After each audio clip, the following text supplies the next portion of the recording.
Louise Fève, 39 ans, numéro 1 de la liste Lutte ouvrière, est actuellement cheminote à Strasbourg. Elle présente une liste pour faire entendre le camp des travailleurs aux élections municipales. On n'est pas des politiciens, on n'est pas des notables, on est des travailleurs comme les autres. D'ailleurs, on partage les conditions de vie, de travail de toute la population.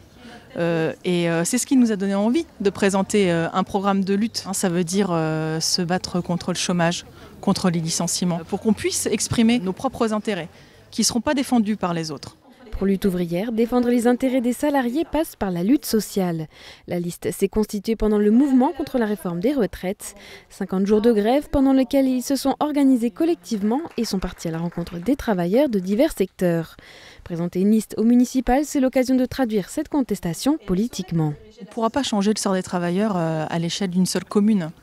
Par contre, des élus révolutionnaires ou même des municipalités révolutionnaires, c'était possible. Elles se mettraient au service des combats collectifs de la population ouvrière. Ça pourrait être soutenir les travailleurs localement en grève, leurs manifestations, se bagarrer contre les expulsions locatives, réquisitionner des logements vides, enfin mettre tous les moyens qu'a une mairie, qu'a une commune, au service de tous ces combats collectifs que peuvent connaître la classe ouvrière. Particularité de sa liste, pas d'élus ici. Les 65 membres sont ouvriers, retraités, étudiants, poissonniers ou encore caristes.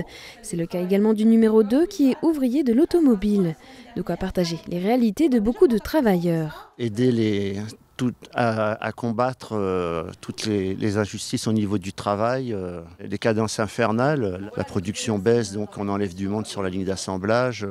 On se retrouve à 2 pour faire 3 postes. Qu'on soit à Strasbourg ou d'autres villes ou d'autres pays, on a tous des mauvaises conditions de travail. D'ici les élections, les membres de la liste ouvrière iront à la rencontre des électeurs via de nouvelles réunions publiques.